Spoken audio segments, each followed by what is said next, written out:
Bienvenidos a UX al Suave. Este podcast es traído por Sueven Agency, la agencia especializada en experiencia de usuario.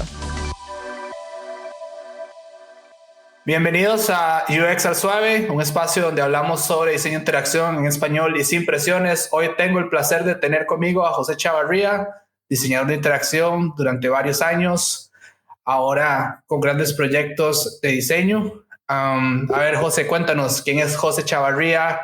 ¿Cómo comenzó? Hola Paco, pura vida, muchas gracias por la invitación. Sí, yo soy José Chava en general. Mi viaje por el diseño empezó en el TEC, en diseño industrial. Sin embargo, bueno, como inicios del estudio tuvo ahí un toque de desvíos. Yo en realidad empecé estudiando ingeniería en computadores y hice el primer año y era mucho de programar y varas por el estilo, que me iba bien, pero no sé, como que después de ese año yo dije, si yo tengo que hacer esto por el resto de mi vida, no quiero. Es como una barra toda densa. Entonces, nada, me cambié a diseño industrial y curiosamente, esta vaina, tengo unos perros acá. Y nada, curiosamente justo esto de que no me gustaba programar. Eventualmente hice un intercambio a la Folkwang University of Arts en Alemania y me presentaron lo que era el diseño generativo y como a través de programación poder crear como arte y diseño, y yo fue como, esto me encanta. Entonces, de nada, fue como un bonito encuentro ahí, como volver ahí ese toque de la programación y mezclarlo con el diseño. Y ya luego, volviendo a Alemania, acá a Costa Rica, empecé a trabajar con Pulse en San José, que de Pulse, más allá de ser un lugar de trabajo, se convirtió también como una escuela donde aprendí un montón de cosas. Originalmente me contrataron como diseñador industrial nada más, como pensando en que era meramente lo del producto, pero como yo tenía esta vara de que me cuadraba programar y ya había tocado como cosillas con electrónica, pero siempre como enfocado al diseño, entonces yo siempre ahí como que metía la cuchara y decía, vea, hice esto otro. Y entonces, de nada, como estar en esa cosa ahí de pellizcar y pellizcar, como ese lado más de que al final se convirtió en interacción. Terminé siendo el ingeniero de interacción en Pulse. Y qué más, en el 2020 renuncié a Pulse para empezar mi maestría en diseño de interacción ya como más formalmente en el Copenhagen Institute of Interaction Design, el CID, que trajo sus operaciones a Costa Rica. Y justamente hace que como una semana me gradué ya del programa, y me gradué un domingo y el martes empecé a trabajar con CID. Entonces, nada, es como un viaje ahí de cosas vacilonas, inesperadas. De hecho, a ver, explicando un poco el por qué Chava está aquí hoy, es el único diseñador, uno de los pocos diseñadores que he conocido que trabaja más en el ambiente físico, cosas tangibles, ¿verdad, Chava? Sí. Chava me vuelve a ver como si. Y de hecho, es lo interesante aquí para los que están aprendiendo. UX Suave es un espacio para las personas que están iniciando en esto del diseño de interacción. Sepan que existe también esta rama, que es totalmente diferente a los que seguimos haciendo apps o hacemos totalmente web. Y existen personas como Chava que se especializan en diseño de interacción, pero en dispositivos físicos. Cuéntanos un poco, Chava, de cuáles diferencias hay, digamos, para vos, digamos, con tu experiencia en Pulse, de una persona que es diseñadora de interacción en medios físicos a medios digitales, digamos. Vieras que en realidad, obviamente hay diferencias, pero en el fondo, como en la teoría, yo diría que son muy similares, porque lo que se maneja a nivel de diseño de producto más tangible es lo que le llamamos como interfaz tangible, o sí, donde en lugar de pensar en cómo es el UI o cómo son los wireframes desde un punto de vista más gráfico, lo pensás desde un punto de vista tangible. Entonces, ahí entra en juego cosas como, por ejemplo, la acción que haces es, por ejemplo, no sé, presionar un botón, mover un switch, y es muy simpático porque al igual que en el área digital, donde tal vez cosas que para alguna gente podrían parecer pequeñas variaciones entre diseños de un botón, significan grandes cambios en términos de la interacción. Lo mismo pasa en la parte física, el tamaño, la materialidad es muy importante. Cosas como, no sé, si haces algo, por ejemplo, que es de cristal, eso comunica algo y tiene además una temperatura, el tacto, comunica con su misma materialidad, diferente a que si lo haces, por ejemplo, de madera, por ejemplo, que la madera tiene como una vaina más cálida. Y a veces uno busca también diferentes emociones o crear diferentes como experiencias a través de eso. No sé, si yo quiero diseñar un objeto donde pueda crear como esta sensación de fragilidad y de que tengo que tener cuidado con algo, entonces de repente busco materiales como cristales. Y bueno, también entra en juego cosas como la ergonomía, pensar en bueno, si esto se adapta a la mayor cantidad de personas que podamos, que creo que es también una cuestión que últimamente en el UX está también muy, muy de moda o que buscamos, que es eso, poder hacer las cosas accesibles a todos. Y sí, a pesar de que a la hora de la práctica hacerlo, pues obviamente requiere diferentes expertices. En el trasfondo, cuando yo me puse a investigar también, o sea, cuando yo empecé a hacer estas cosas y me ponía a investigar sobre interfaz tangible, la teoría era casi que lo mismo que la de digital, nada más trasladándolo a un espacio físico. Sí, de hecho aquí lo importante es resaltar eso, que el conocimiento es aplicado a ambas cosas, ¿verdad? De hecho yo creo que todavía existen como tres divisiones muy grandes como Customer Experience, que viene más a hacer diseño de servicio ahora, diseño de interacción aplicado a cosas físicas que no tiene su nombre, pero bueno, es otra cosa totalmente ya diferente, y diseño de interacción en un sí hecho para diseño web, ¿verdad? Por así decirlo, para ponerle un nombre, ¿verdad? De tres ramas diferentes que terminan siendo lo mismo y se entrelazan entre ellas, pero el conocimiento es lo mismo, ¿verdad? Y sus metodologías son parecidas. Ahora, eso es lo que te iba a preguntar, digamos. A ver, yo me imagino que el flujo de trabajo de un diseño de interacción es muy diferente que el caso tuyo, digamos, o es igual personas, mirar requerimientos. Pero es que es muy parecido. Así, levantar wireframes y todo, pero me imagino que físicos, digamos. Sí, te pongo un ejemplo. Por ejemplo,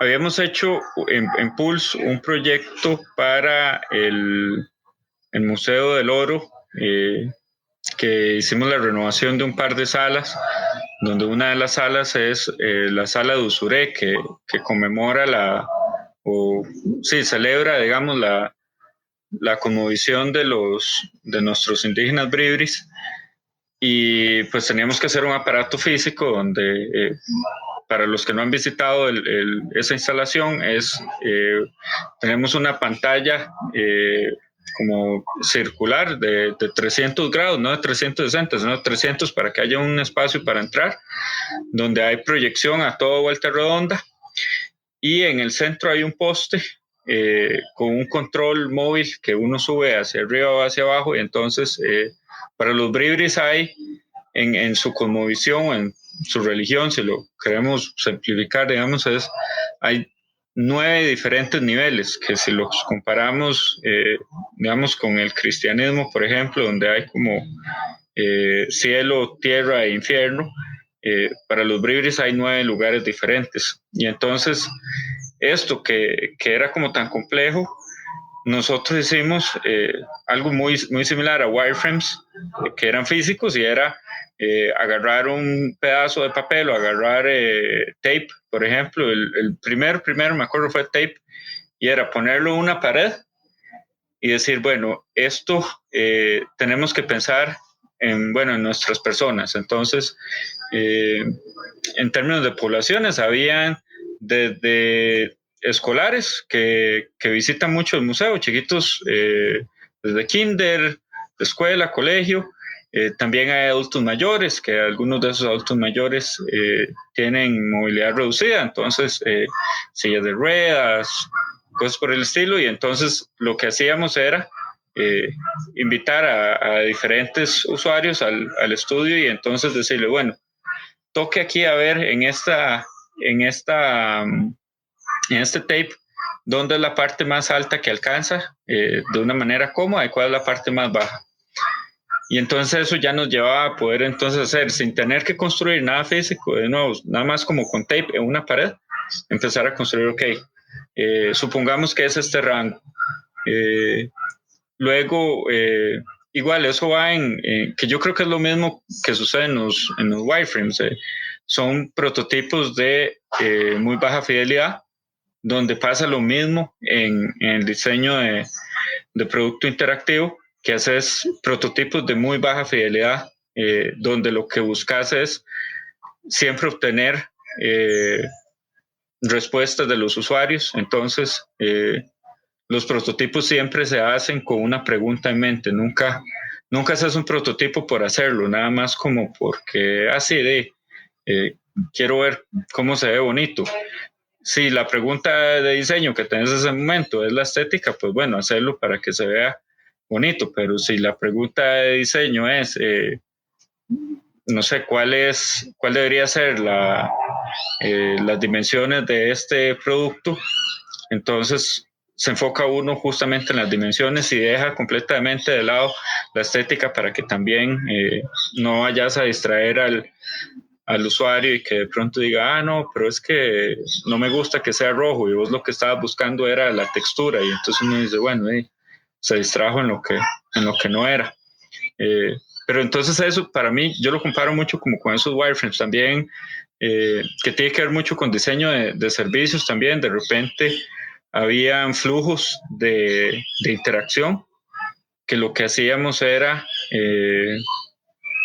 ponerlos en tape en el suelo, un poco inspirados. No sé si vos o los escuchas han visto esta película, es una película documental de cómo inició McDonald's, donde los maestros prototipaban el flujo de la cocina poniendo tape, y entonces vos lo que haces es hacer un roleplay, lo actuás, y entonces ves cómo funciona, y funciona igual para diseño de producto. Lo que hacíamos cuando eran flujos de interacción, ok, cómo entra la gente para esta instalación, o cómo usan esto, poner tape en el suelo es un excelente wireframe.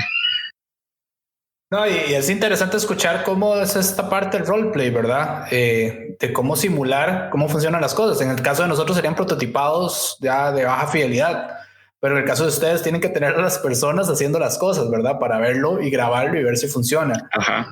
Yo creo que una de las preguntas que tienen todos los que nos están escuchando ahora es la diferencia entre el diseño interactivo, que se llamaría así, ¿verdad? Y por así decirlo, la relación computadora humano, digamos HCI, ¿verdad? Human Computer Interfaces. Porque, digamos, yo creo, y no mal recuerdo, que viene de ahí, ¿verdad?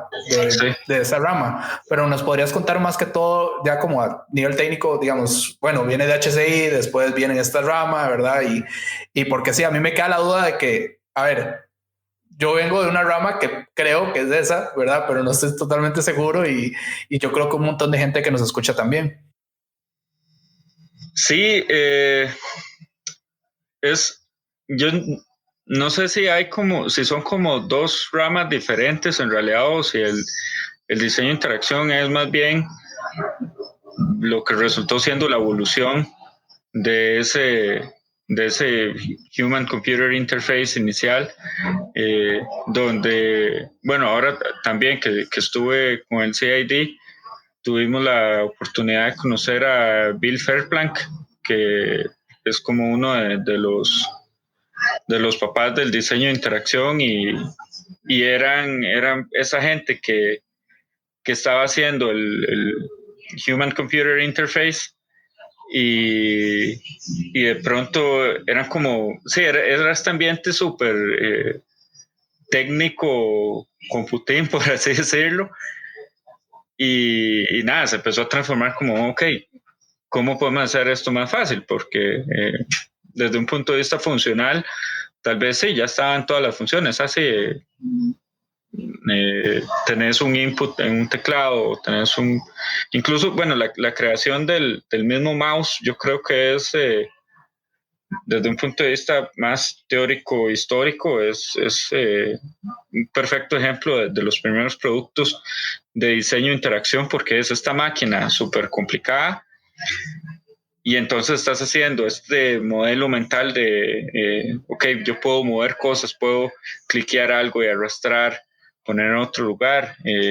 Y creo que Bill Fairplank además fue de los que trabajó este concepto además del el escritorio de computadora, donde era de nuevo como abstraer esto de nuestra realidad y llevarlo al espacio digital, que ha evolucionado de tantas maneras. Yo creo que la que a mí más me toca tal vez es la que tiene que ver con la creación de nuevas realidades, porque esto eventualmente llevó a, tenemos un mundo completamente virtual donde existe todo lo virtual, y tenemos en otro lado la realidad convencional, lo que estábamos acostumbrados antes de las computadoras, y entonces eso nos dio paso como diseñadores a empezar a hacer cosas como realidad aumentada o realidad virtual. Y a pesar de que yo creo que usualmente esas se confunde un poco como con una cuestión que es meramente digital, hay un montón de cosas físicas también alrededor, desde la creación de los mismos headsets, ahora, bueno, Microsoft y Facebook a través del Facebook Reality Labs han estado trabajando un montón en, además, los mandos. HTC también trabaja mucho en esos mandos, que tiene que ver como con esa relación, que no es solo algo que está en pantalla, sino cómo abstraer esa realidad y transmitirla de una manera más física, cómo hacerlo más real. Entonces anda por ahí, no sé si me desvié demasiado en la pregunta. No, estás bien, estás bien. Yo iba con el mouse. El tema del mouse es un tema delicado porque, digamos, yo no sé si existe la palabra en español, pero yo he escuchado el affordance de cómo, bueno, puedes explicarlo vos si querés. Así, yo no lo voy a explicar porque yo lo leí un día y yo dije, mira, qué curioso. Yo no sé si existe traducción en español, ahí perdón a los que no saben el concepto, aquí Chava lo va a explicar, pero digamos, es la parte de las preguntas que tenía para hoy, era eso, digamos, porque es cómo cambia un diseñador, cómo se utilizan las cosas, en resumen corto, ¿verdad? Pasamos de una interfaz de líneas, código, así, puro comando, a un UI básico, pero un UI y un mouse, ¿verdad? Que controla ese UI. Ajá. Pero sí, podés explicar un poco qué es el affordance, ¿verdad? Creo. El affordance. Affordance. Sí. Justamente un día de estos me estaba preguntando lo mismo, como hay una palabra en español para eso, y no tengo la respuesta para la palabra en español, pero el affordance es una vara que me gusta mucho, y creo que para mí un reto siempre muy grande, porque lo que el affordance significa es lo que un objeto como tal, ya sea físico o digital, te indica sin necesidad de ningún tipo de instructivo ni nada, cómo es que se interactúa con eso.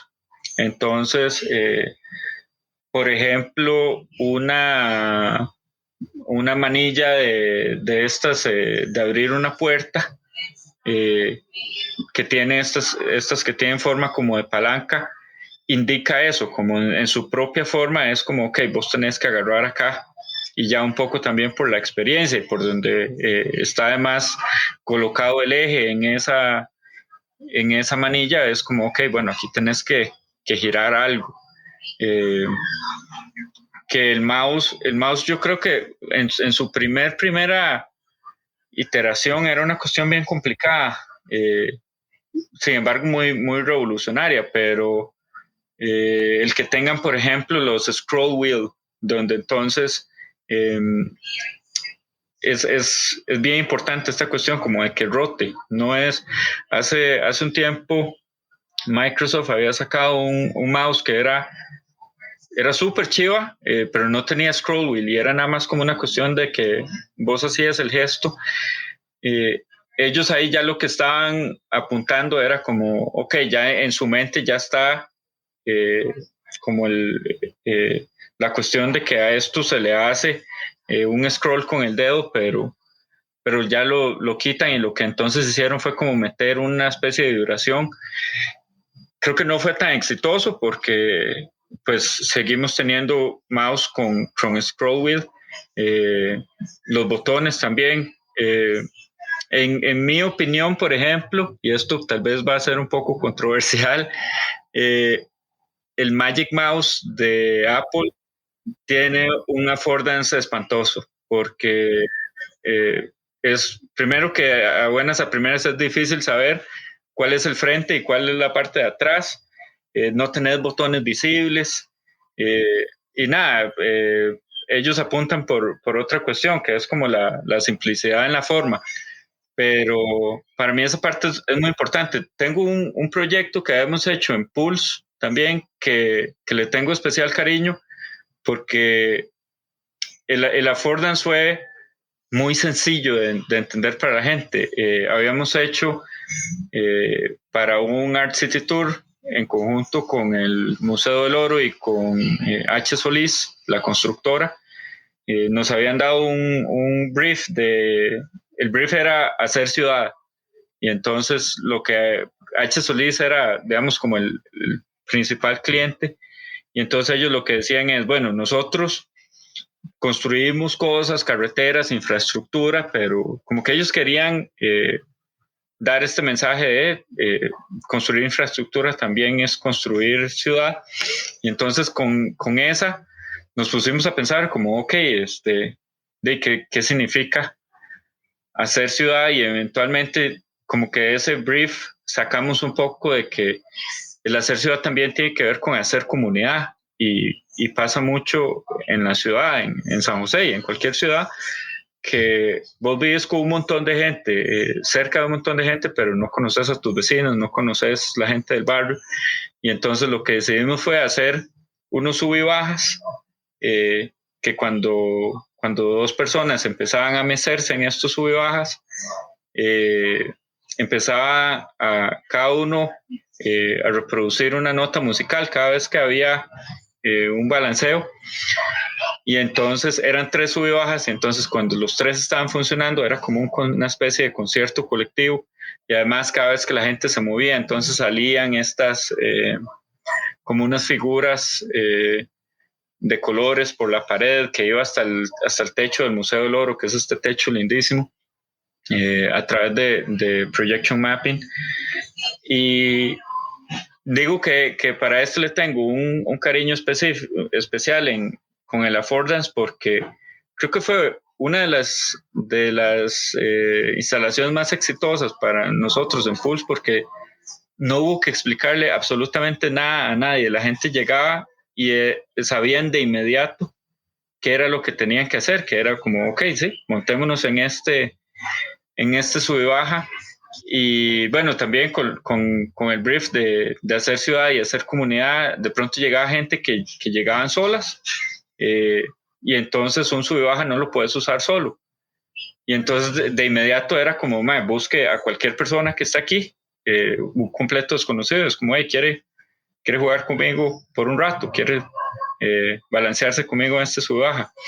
Entonces ese para mí tenía como esta vaina especial que fue muy bonita. Hubo otro proyecto, bueno, este no era un proyecto, sino más como un producto que también tuvo, esa fue como una serendipia ahí, una sorpresa chivísima.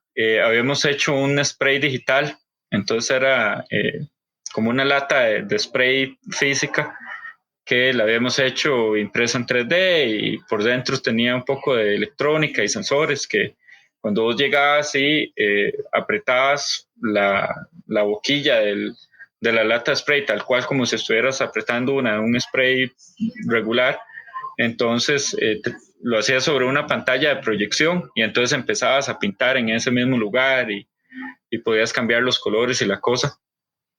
Y hicimos la lata como en forma de la manera más realista que pudimos.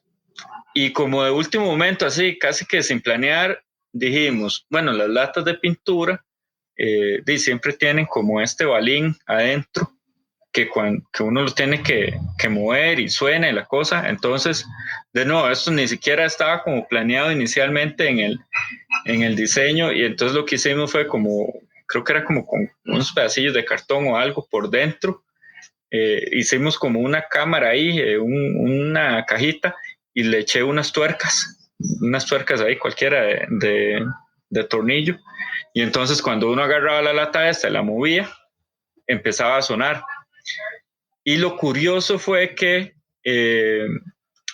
cuando estaba en la instalación la gente llegaba y lo empezaba a usar, y de repente, algo de completamente normal, cuando haces cosas con electrónica y sensores, de repente el sensor no agarraba la señal y no la mandaba a la compu, y la gente, en lugar de decir como, la lata no está sirviendo, el sensor no está sirviendo, lo que hacía era que la movían tal cual como si estuvieras pintando con una lata. Es como, no sé, no tiene suficiente presión o lo que sea, entonces lo empezaban a mover, y igual eso fue algo así como sin decirle nada a nadie, y entonces donde la movían y lo volvían a poner, el sensor lo volvía a agarrar, y entonces en la gente era como, dice, funcionó ya, se había quedado sin pintura. Entonces esa vaina fue súper tuanis, fue completo, tengo que admitir, un toque accidental, pero como un accidente feliz. Un accidente feliz como los de Bob Ross. Justamente. De hecho, te devuelvo al Magic Mouse. Yo decía, cuando venga un diseñador industrial, vamos a hablar del Magic Mouse. Ajá. A ver, me ha pasado una cantidad de veces que me quedo sin batería. Yo no concibo cómo Apple no pudo hacer que uno pueda cargar el Magic Mouse 2, porque el 1 es la batería, yo tuve el 1, el 2 y seguir trabajando. Me parece una abominación así. Sí. Es increíble. O sea, ¿cómo llegaron? Sí, además tiene esta cuestión de que para cargarlo tenés como que darle vuelta. Exacto. Espantoso. No hay forma que usted pueda seguir usándolo si lo está cargando. Sí. A mí, no sé, yo creo que soy un diseñador un poco raro en ese sentido, porque no soy particularmente fan de Apple, como por esos detallitos donde creo que le dieron mucha importancia a un valor estético y se olvidaron completamente de otras cosas que en mi opinión son muchísimo más importantes, como eso mismo que estás diciendo. O sea, el mouse es una herramienta súper vital para el uso de una computadora. Si estás usando una laptop, todavía tienes el trackpad, pero si estás usando una compu de escritorio, o sea, el mouse es completamente necesario. Y sí, que para poder cargarlo tengas que darle vuelta, es como, o sea, ¿quién se le ocurrió esto? que no se pueda seguir usando. Me parece algo complicadísimo. Yo subí un tweet una vez, para la gente que me sigue en Twitter. Yo subí un tweet porque me quedé sin batería en media reunión de Zoom, maldiciendo a Apple, ¿verdad? Entonces tuve que usar la barra espaciadora para poder mute y dio libre para compartir algo, ¿verdad? Tuve 100 retweets. Así, 100. Así, yo creo que es el tweet más exitoso que he tenido en mi vida. En Twitter en 11 años ha sido ese. Pero estaba malo ese día, malo. Es que es increíble, digamos. Y eso yo creo que es para los que están comenzando en esto. Bueno, si quieren ir del lado de Chava, no del lado mío, que aprendan que puede ser muy bonito y todo y muy estético, pero si al final del día se convierte en un pain point para el usuario, empiezan los problemas, ¿verdad? Apple se da el lujo de hacer esas cosas porque Apple es un monstruo de $1,000 millones, ¿verdad? Que se puede dar el lujo de ciertas cosas, como el Apple Pencil también, que se carga como una abominación el primero, ¿verdad? Y existen un montón de errores de ellos, pero son una compañía de $1,000 millones, pero a ustedes les va a tocar cometer errores que pueden ser solucionables antes, ¿verdad? De cometerlos, por así decirlo. Sí, y no sé, creo que es complicado en el caso de Apple porque Apple además tiene como una especie de...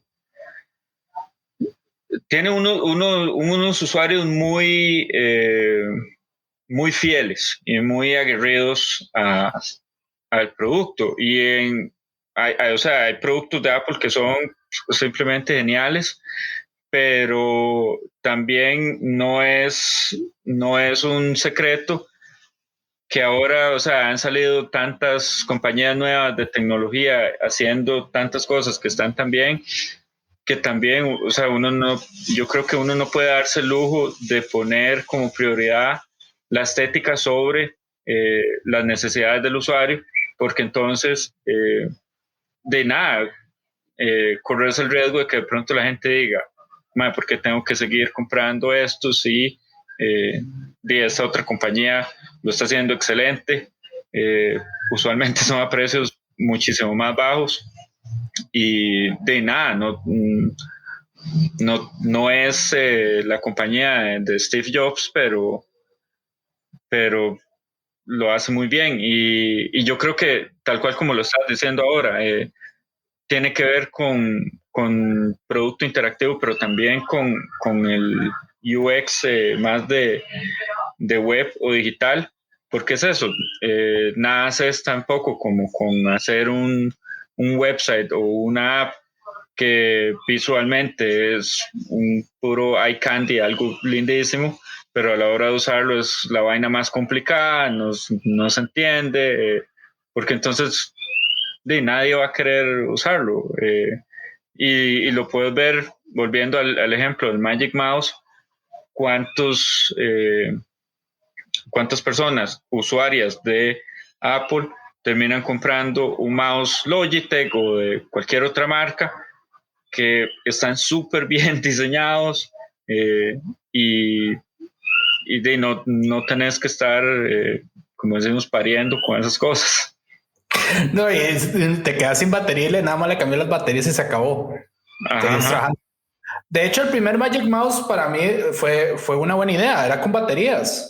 Tienes una batería doble A, sí, un alma como salva la otra, como el meme que hay de las baterías del Xbox, porque es igual. Pero uno ahí en la urgencia saca unas baterías de donde sea y sigue trabajando, ¿verdad? Y después va y compra unas nuevas. Pero el problema es que Apple lo pensó recargando de una forma horrible, horrenda. Y es un problema para sus usuarios. Ahora, te cambio de tema. A ver, yo, Francisco Bravo Rodríguez, quiero comenzar en esto de diseño interactivo. Entonces, ¿qué camino? Bueno, industrial del tech, yo creo que es uno de los mejores caminos. Ya en este caso sí que recomendarías a full, ¿verdad? Pero digamos, ¿qué programas usa una persona que es de diseño interactivo? Me imagino que son totalmente diferentes. ¿Con qué se puede comenzar, digamos? Quitando el tech, ¿verdad? Quitando que uno va a entrar al tech, ¿verdad? Porque yo creo que solo en Costa Rica Veritas y el tech, ¿verdad? Se puede estudiar. Entonces, digamos, quitando eso, ¿cómo puedo decir, bueno, me voy a esperar este semestre, pero qué puedo ir aprendiendo, qué puedo ir leyendo, qué libros puedo ir buscando, ¿verdad? Más o menos para que nos des recomendaciones ahí. A ver, creo que el diseño de interacción es súper amplio, pero como más enfocado en esta parte de producto, yo creo que ya nos toca a los diseñadores que queremos ir por esa área perderle el miedo a la electrónica.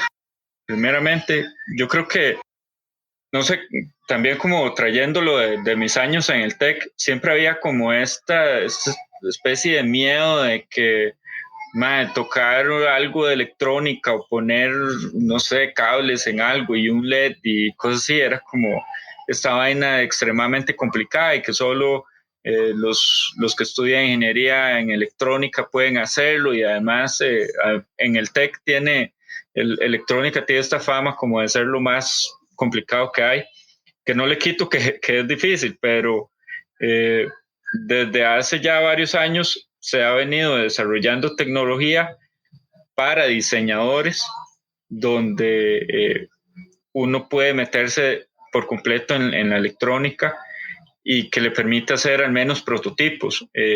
Uno de los que es más popular en este momento es Arduino, que es una marca italiana que hace placas de desarrollo, se llaman. Entonces, un Arduino es una vaina que además son súper baratos. Un Arduino cuesta como $20 y es un microcontrolador al que puedes, a través de programación, puedes darle órdenes de, ok, cuando yo presiono este botón, entonces esta luz se enciende por acá.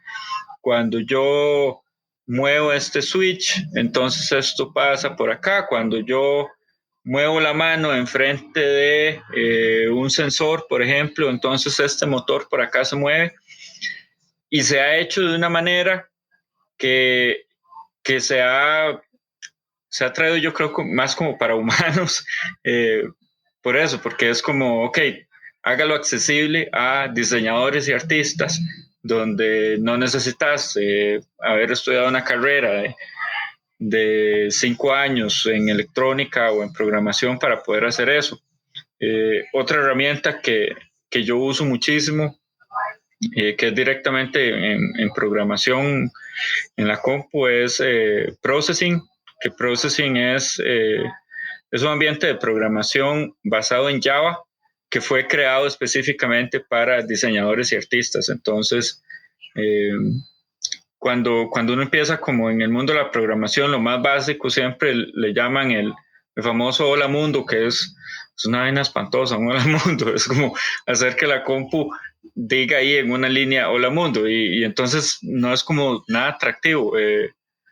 Y no sé, a ver, tal vez de repente estoy ofendiendo a la gente de computación, pero a mí me parece como que no es tan atractivo esa parte. Hay otras cosas más tuanes, pero el hola mundo de Processing es hacer una línea, hacer un cuadrado, hacer un círculo. Entonces es algo donde tenés un output que es inmediatamente visual, y además por ejemplo, Processing y Arduino son como mejores amigos, entonces se habla muy bien, entonces es muy fácil conectar uno con el otro. Entonces de repente puedes hacer con un Arduino ya en la parte pura electrónica, no sé, una cajita con botones, digamos, o con switch, donde cuando apretas uno, entonces tiene una repercusión directa en una pantalla, donde entonces estás viendo, ok, si yo presiono este botón, entonces empiezan a salir estas partículas de colores, pero si yo presiono este botón, empieza a reproducirse tal sonido. Y sí, esos son, en mi opinión, como los más básicos. Ya luego vienen desde la electrónica otras plataformas un poquito más avanzadas, como el Raspberry Pi, que ese ya no es un microcontrolador, sino que es una computadora del tamaño de una tarjeta de crédito, que curiosamente cuando la gente empieza en esto también es como, ¿qué es mejor, Arduino o Raspberry Pi? Y curiosamente no son competencia el uno del otro, porque se consideran como cosas distintas. Tienen usos distintos también, como un Raspberry Pi es una microcomputadora, entonces vos las usas para cosas donde de repente necesitas procesamiento de video, necesitas procesamiento de audio, pero cuando lo que necesitas es algo como, ok, presiono un botón o me paro en esto, o necesito un sensor que mida a qué distancia estoy, un Arduino es más que suficiente y es como más complicado más bien irse por la otra rama. Y lo mismo en computación, hay como en programación, hay otros ambientes de programación que tal vez son un poquito más avanzados y que puedes lograr cosas más chivas, pero que también, no sé, yo siempre pienso como esta vaina de que no es la flecha, es el indio. No se trata de como de estar usando el ambiente más complicado, porque si tu concepto no es bueno, si el flujo de interacción no es bueno, usted puede estar usando la vaina más complicada y más cara del mundo que no está haciendo un buen trabajo. Entonces, anda como por ahí. También, esta es una parte en la que en la que tenemos un traslape con el UX tal vez. Figma para mí es una herramienta casi que de todos los días, porque también ahí puedes prototipar cosas. Curiosamente puedes conectar Figma también con un Arduino, entonces de repente puedes... tengo un compañero que ahora para la maestría en CID, su proyecto era alrededor de utilizar estos MUPIs que hay ahora en San José, electrónicos con estas pantallas chivísimas. Totems, creo que se llaman.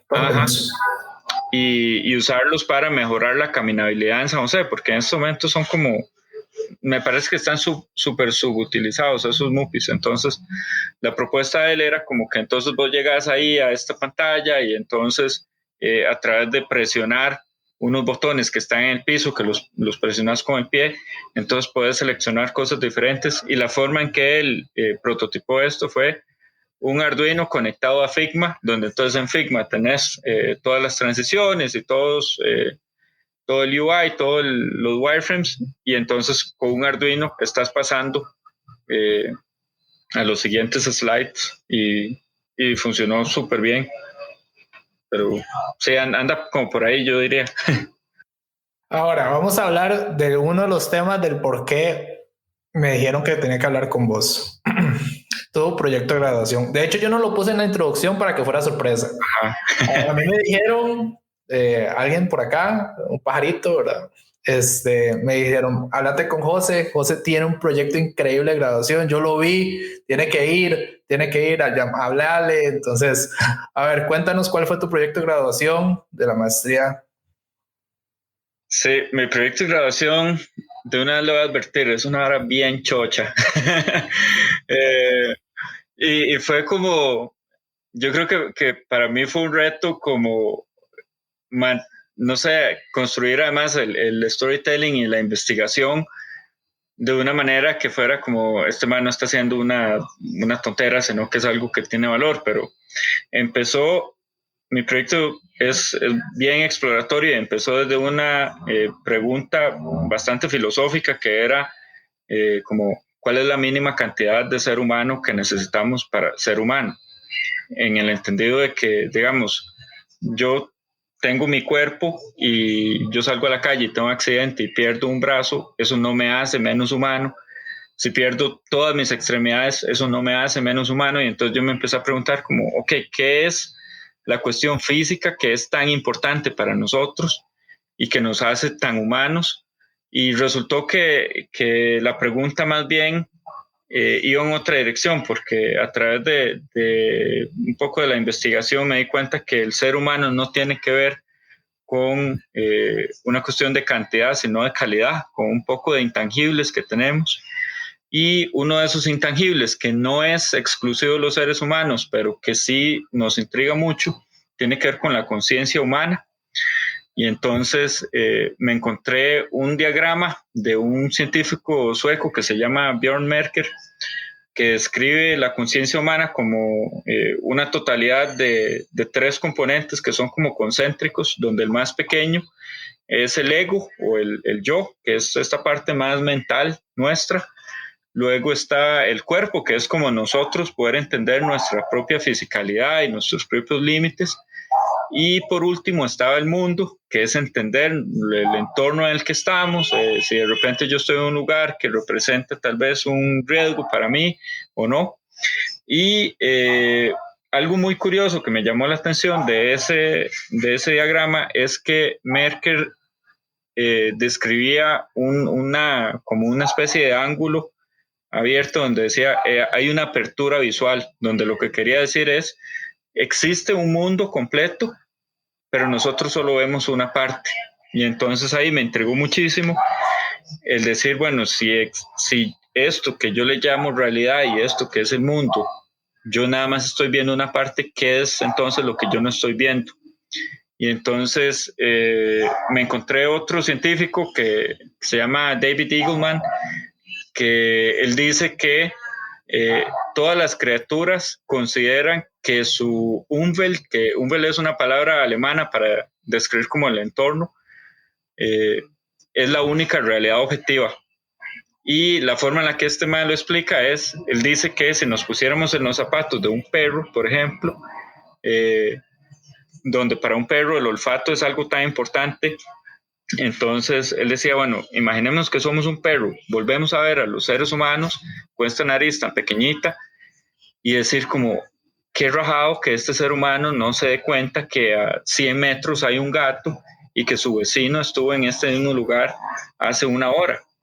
Y entonces eso que suena tan absurdo como de qué tan diferente es la realidad para este perro, yo decía, entonces es muy absurdo que yo diga, la única realidad que existe en el mundo es la realidad mía, la realidad de ser humano, que la percibo a través de mis sentidos humanos, que lo que yo pueda ver a través de mis ojos, lo que yo pueda tocar, lo que pueda oler, pero hay otro montón de cosas que sin irnos, digamos, a lo esotérico, existen, como por ejemplo las radiaciones infrarrojas, existen los campos magnéticos, existen no sé, las ondas de radio, por ejemplo. Y justamente en mi investigación, además, me encontré a un tipo que se ha hecho modificaciones corporales. Él se puso imanes en las puntas de los dedos. Y para mí, como la vaina más obvia de eso fue, ok, vos ahora puedes agarrar objetos metálicos súper fácil. Y resulta que esa modificación tuvo un efecto secundario en él, y es que él ahora puede sentir los campos magnéticos de otros objetos como imanes, como si fueran texturas a través de sus dedos. Y entonces a mí esa vaina me explotó la mente completamente. Entonces también un poco pensando en lo que decía Eagleman, dije, bueno, veamos cuál es la realidad para otras criaturas. Me encontré un montón de animales que tienen sentidos que los seres humanos no tenemos, entonces pueden percibir cosas que nosotros no. Decidí enfocarme en 3, que fueron los murciélagos, que tienen la ecolocalización. Entonces, a través de emitir ondas de sonido ultrasónico, pueden percibir a qué distancia hay objetos, a pesar de que los murciélagos son prácticamente ciegos. Las serpientes pitón pueden sentir las emisiones infrarrojas de los cuerpos, que están muy relacionadas a las temperaturas. Entonces una serpiente que además comparada a los seres humanos tiene una visión bastante pobre, pueden percibir las diferentes temperaturas de cuerpos que hay distantes a ellas y entonces determinar, ok, esto que se está moviendo, no sé, a 10 metros mío, es una posible amenaza o es una posible presa. Y el último animal en el que me enfoqué fueron las tortugas marinas, que pueden sentir el campo magnético de la Tierra, y eso es lo que les permite cada tanto volver al lugar a donde nacieron para poder reproducirse sin necesidad de tener un GPS porque es que su propio cuerpo es un GPS. Y entonces, basado en estos tres nuevos sentidos y que entender que estos animales perciben la realidad de una manera diferente a la nuestra como humanos, dijo, bueno, ¿qué podemos hacer en el mundo de diseño con eso? Y entonces empecé a ver como cosas de, ok, tal vez hago varas como para hiking o para acampar, cosas así, pero luego volviendo a ver a los animales me di cuenta que, por ejemplo, en el caso de los murciélagos, la capacidad de sentir eso es que ellos emiten entre la nariz y la boca el sonido, lo reciben en los oídos. En el caso de las serpientes, tienen unas glándulas que están cerca de la boca que les permite sensar esas emisiones infrarrojas. Y en el caso de las tortugas marinas, tienen una relación de órganos y bacterias como entre la nariz y los ojos que les permite sentir las diferentes fluctuaciones del campo magnético de la Tierra en diferentes partes del mundo. Y justamente esos tres sentidos están localizados en las caras de esos animales. Entonces decidí materializar el proyecto en la creación de 3 máscaras que cuando me las pongo entonces me dan acceso a estos nuevos sentidos. Mientras hacía eso también en la investigación con usuarios me di cuenta que cuando uno juega con sentidos humanos no es nada más como agregar sentidos, porque entonces lo que pasa es que vos tenés una cantidad de atención que puedes ponerle a los sentidos y lo que haces entonces es como quitarle un poquito de atención a otros sentidos y ponerla en ese. Entonces no funcionaba nada más como agregar el sentido, sino que había que intercambiarlo. Entonces lo que hice fue como en el caso de las serpientes y de los murciélagos, lo intercambié por la visión. Entonces la máscara tiene como un acrílico como frosty ahí que entonces te bloquea la visión y se ve súper borroso, no ves nada, y entonces puedes trasladar la atención que tenías en la visión en este nuevo sentido. Y en el caso de las tortugas decidí como intercambiarlo por el olfato, entonces bloqueé la nariz. Y otra cosa que fue súper importante para mí en este proyecto era como, bueno, existe la tecnología para medir estas cosas, estos sentidos que tienen estos animales. Eso ya estaba como resuelto. Lo que no estaba resuelto era como, ¿cómo le transmito esto a un ser humano? ¿Cómo hago que yo pueda sentir esto y que se sienta como un sentido nuevo y nada más, y no como un aparato?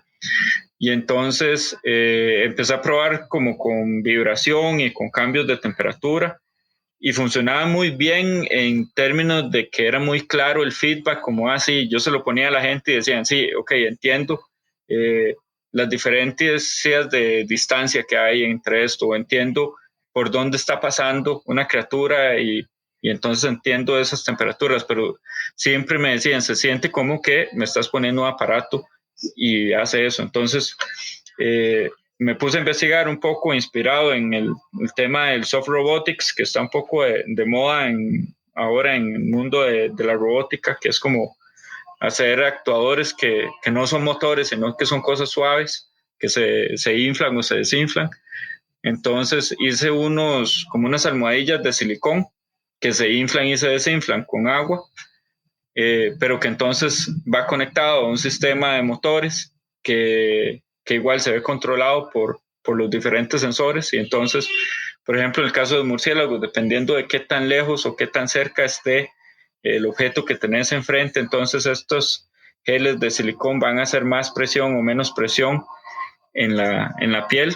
Y cuando probé esto con usuarios, la respuesta era súper diferente, era más bien un toque creepy, porque me decían como, más se siente como que esto viene dentro de mí y no como que es algo que viene de afuera, porque la sensación era como si fuera ahí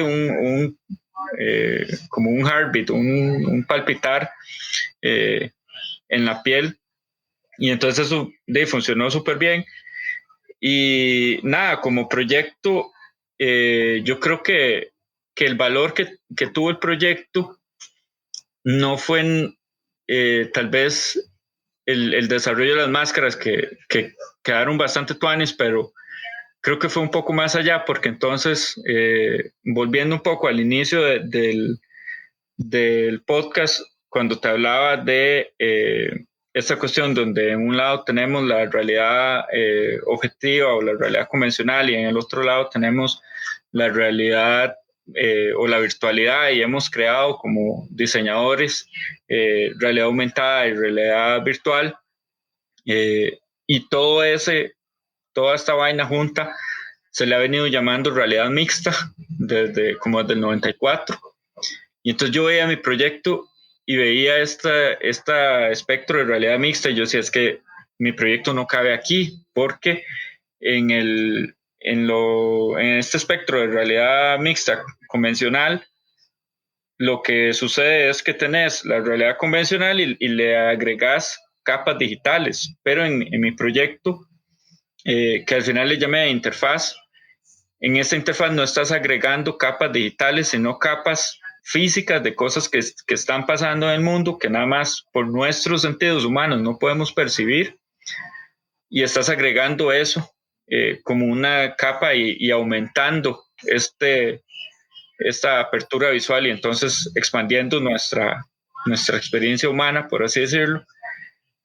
Y entonces lo que resultó de mi proyecto, más allá del desarrollo de las máscaras, fue la propuesta de expandir el concepto de realidad mixta hacia uno de los extremos, agregando lo que le estoy llamando realidad a profundidad o in-depth reality, donde entonces es cómo podemos extraer cosas del mundo que existen, que no podemos pensar de nuevo, pero cómo podemos extraer esas cosas y usarla para el beneficio de humanos, que desde un punto de vista funcional podemos pensar como en personas con discapacidades, por ejemplo, cuando hay un sentido faltante, entonces podemos decir, ok, de repente esta persona no puede ver, pero le agregamos este otro sentido, y entonces esta persona puede caminar sin tener que tropezarse con algo, tal vez sin la ayuda de bastones. Pero también otra capa de usabilidad que le estaba encontrando era para el desarrollo de diseño urbano, donde entonces imaginemos una ciudad como San José, San José tiene cosas muy chivas y tiene otras que no son tan chivas. Hay lugares a los que yo evito ir un montón porque huelen feo, porque son muy ruidosos, porque se ven feos. Pero imaginémonos que si pudiésemos intercambiar uno de nuestros sentidos por otro sentido, y entonces en ese lugar podemos, no sé, sensar ondas de radio, por ejemplo, o podemos sensar el montón de llamadas telefónicas que pasan entre nosotros todo el tiempo, y este lugar que antes me resultaba desagradable ahora se vuelve mi lugar favorito. Entonces, ¿cómo podemos utilizar eso también como para diseñar nuestras ciudades y nuestros entornos? Y entonces, sí, en eso fue como la conclusión de mi proyecto, como proponer este in-depth reality como una especie de campo nuevo de estudio, donde sin duda alguna yo no soy el primero haciendo desarrollos en esa área, pero creo que tiene mucho potencial de que yo no sea tampoco el último diseñador explorando eso, sino que de repente podamos empezar a desarrollar tecnología, al igual que hemos desarrollado tecnología para virtual reality o para la realidad aumentada también, que se han hecho aplicaciones súper chivas y súper útiles, y de repente podemos extraer cosas también de ese in-depth reality y hacer aplicaciones que también sean útiles para la humanidad. De hecho, cuando a mí me lo contaron, a mí me dijeron del proyecto, yo me quedé como, ¿qué? Yo lo veía, pero cuando yo lo escuché la primera vez, yo pensé que venía más del lado de robótica. Yo decía, bueno, le agregas sentidos, quitas sentidos, robótica. Yo en mi cabeza fue robótica. Entonces vamos a hablar quién fue la que me contó, fue Keren. Entonces Keren Ramírez, hola. Keren cuando me cuenta, me quedo yo así como, ¿qué? Y entonces me empieza a decir, no,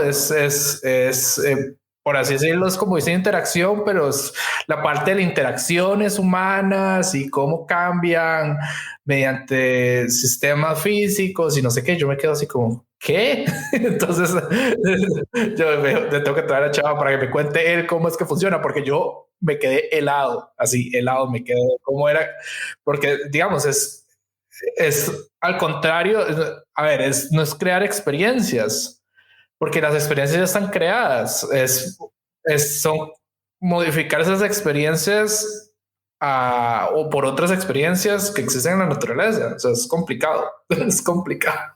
Sí, sí, sí, es justamente eso, como abstraer lo que ya existe, y que también yo creo que puede servirnos también un poco como una herramienta de sensibilización, porque, bueno, un poco la educación que nos dan en el CID ya no es ni siquiera el Human Centered Design, sino que ahora estamos con el Life Centered Design, y entonces pensar cuántas cosas estamos haciendo como seres humanos que afectan a otros seres. Y hay algunas que tal vez son muy evidentes porque nosotros las podemos percibir también, como, no sé, estoy echando un poco de basura y de eso me puede afectar a mí también y afecta un montón a otras especies, pero ¿cuántas otras cosas hay que nosotros hacemos que modifican la realidad que percibe otra criatura que nosotros no percibimos, pero que tal vez estás cambiando de la realidad a otros seres?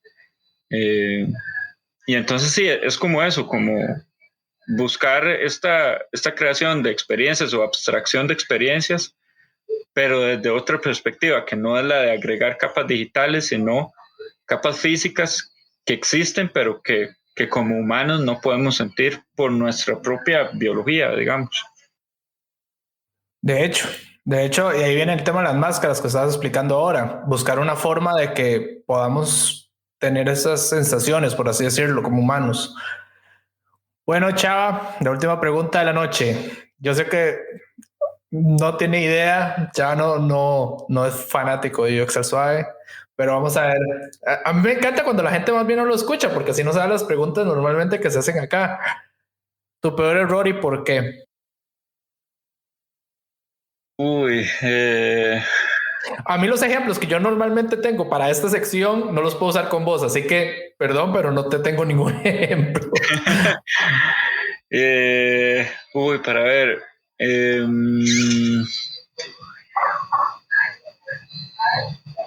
Hubo un proyecto en Pulse que habíamos hecho para Automercado, que era cuando hacía la campaña de Movimiento Rosa para el cáncer de mama. Y entonces habíamos hecho un carrito de supermercado que tenía una pantalla de iPad, y entonces habían beacons en todo el súper. Entonces vos ibas con el carrito y cuando pasabas enfrente de un producto patrocinador, entonces el beacon reaccionaba y entonces en la pantalla salía, aquí está, no sé, tal cereal que es patrocinador, y cuando compras, colaboras en la campaña. Cuando estábamos haciendo eso, fue así como de mis primeros proyectos de Pulse, y era como esta necesidad necedad de, antes de ponerme a hacer prototipos de baja fidelidad, era como, vámonos a la compu y hagamos este modelado 3D chivísima y que se vea lo máximo, y sacar renders y poner a imprimir en 3D. Y entonces era un proyecto donde el tiempo estaba muy justo. Termina yo de imprimir en 3D las piezas necesarias. Nos vamos para el súper a hacer la instalación del producto, y cuando llegamos allá me di cuenta que había medido una de las dimensiones como al revés, y entonces toda esta vaina que había tenido como 2 semanas desarrollando no calzaba, y el proyecto empezaba así como en 2 días, y fue como esa hora de, qué cagada, porque nada, fue como, de nuevo, el no querer prototipar y el irse de una vez a la vara grande. Y entonces a partir de ahí salió un mandamiento que teníamos en Pulse, que era medirás 2 veces, cortarás una, porque era como, esté seguro de que las cosas que está haciendo son con las medidas correctas, porque, no sé, yo creo que y es algo que yo creo que nos pasa mucho a los diseñadores cuando venimos saliendo de la U. Uno tiene como esta idea y que espero que se vaya erradicando, como que los prototipos son una pérdida de tiempo, porque uno quiere como ver la vara que es chiva de una vez y entonces los prototipos fallan y no se ven tan chivas, pero los prototipos lo que hacen es salvarle a uno tiempo de una manera tan increíble, porque si uno se da cuenta de los fallos antes y entonces no tiene que agarrarse con este problemón cuando lo que tenés son 2 días para entregar, eso es un salvador. Entonces ese fue una de las tantas tortas, porque tengo otro montón, pero una de las tartas de que siempre recordábamos, y entonces siempre era como ahí la regla de me dirás 2 veces, cortarás una. No se ponga a jugar de salsa y a irse a la compu de una vez, sino que asegúrese de que tiene todo lo necesario. Pero no, sí. de hecho, que un buen error, está dentro del top, lo voy diciendo. Yo hago un top anual. No, es que yo no tengo ejemplos para vos porque, digamos, todos los ejemplos, mira, tengo un app y hice esto. No, y no tengo para vos, no tenía ningún ejemplo y es bastante complicado en el caso tuyo, ¿verdad? Pero de hecho funciona para nosotros también, digamos, los que hacemos digital, porque ¿cuánto le ahorra desarrollo un prototipo? Yo le digo a mis clientes, mira, esto no es un desperdicio. Es que mira, ¿por qué no hacemos esto directo? No, es que mira, pues podemos probarlo, podemos ver si esto va a funcionar. Mira, puedes hacer hasta, por así decirlo, una ronda, un focus group real con personas reales y probar si tu idea, porque ahora les dio la moda a todos de querer hacer un app. Bueno, de mi lado, eso es lo que está pasando ahora. A todos les dio la moda. Yo quiero un app, yo quiero ser como Uber, ¿verdad? Yo creo que es donde está la plata. Tengo $10,000 para hacer un app y la gente no piensa lo caro que es hacerlo. A ver, hacer un app. Yo creo que también viene alguien aquí en UX al Suave dijo algo muy interesante. La gente tiene la culpa misma de creer que las apps son baratas. Porque la gente ve esos cursos de Udemy, esos anuncios de Wink, esos anuncios de GoDaddy, tu sitio en 5 minutos. Mira, con un curso de Udemy ya puedo hacer mi app. Claro que puedes, pero no te voy a decir que, o sea, mira, lo que querés hacer un Uber con ese curso que estás llevando de $10 no lo vas a lograr, ¿verdad? Y entonces la gente piensa que el prototipado, de hecho nosotros damos un curso de Azure, de hecho, estamos haciendo un curso de Azure, porque el prototipado para nosotros es importante. Es tan importante que nosotros hacemos prototipos reales por lo mismo, porque la hora de desarrollo versus la hora de diseño es que es más barata. Y perdón, diseñadores, pero es la verdad. Y en segundo lugar, podemos comprobar hipótesis, que al final del día es eso, ¿verdad? Tengo una hipótesis A, voy a comprobar si es real o no, y verdad, y es más fácil de editar en ese momento. Y la herramienta que quieran utilizar. Aquí es otro evangelizador de Figma, por lo que veo. Pero no importa, o sea, la herramienta que ustedes quieran utilizar puede ser papel, hay paper prototyping, o sea, ustedes pueden hacerlo en papel, pero tienen que probar las cosas, probar y ver antes de mandarlo a desarrollo, a mandarlo a alguien que lo fabrique, mandarlo a alguien que haga las cosas, o si no vienen con aberraciones como el Magic Mouse. Sí, yo creo que es eso, es como esa idea de fallen lo antes posible, des en cuenta de los errores antes de que sea el producto final, que ya sea un producto físico o un producto digital, que lo tenés en las manos del usuario y que el usuario diga, tremenda cagada es este producto. Porque nada más no se hicieron las pruebas necesarias. Yo creo que sí, el prototipado que siempre ha tenido como esta fama de, estás perdiendo tiempo, para mí es todo lo opuesto. Eso es salvar tiempo de desarrollo, de entregas, incluso es hasta saludable, yo creo, para uno mentalmente, porque te ahorras el estrés de luego estar con ese susto de qué está pasando y cómo entrego ahora. De hecho, bueno, Mae, un placer tenerlo aquí. Muchísimas un gustazo. Gracias, Paco. Igualmente, muchísimas gracias por invitarme. Esa es su casa, el primer diseñador que no es digital que ha venido a UX al Suave. Qué honor, me siento súper honrado. Sí, vamos a buscar más para que vengan más, ¿verdad? Nos pueden seguir en UX al Suave en Instagram, Twitter, Facebook. Actualmente estamos con el curso de Azure RP desde lo básico. Cuando se publique este capítulo, creo que ya vamos por el capítulo 5 de Azure. En este momento yo creo que ya vamos por paneles dinámicos, entonces está bastante entretenido. No sé, José, si quieres agregar algunas últimas palabras para las personas que quieran meterse en esto de diseño de interacción. De nada, yo creo que uno siempre tiene como esta idea de que la gente que hace este tipo de instalaciones interactivas o que hacen producto interactivo es como una vara que sucede nada más en Palo Alto o en China, y que aquí tal vez uno no tiene la educación o la capacidad para hacer eso, y es como todo lo opuesto. Yo creo que aquí sobra potencial para eso y es una hora chidísima. A mí me apasiona un montón. Tengo que admitir que soy un ñoño en eso.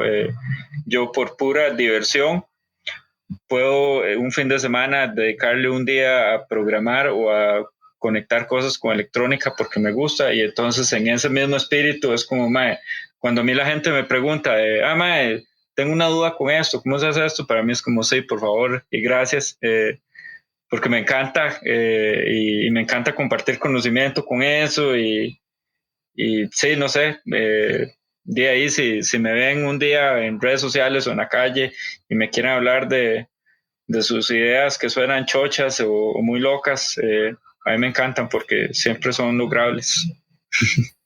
Después de esa idea tan chocha que fue el proyecto, yo creo que cualquier idea es bienvenida para Chava en este momento.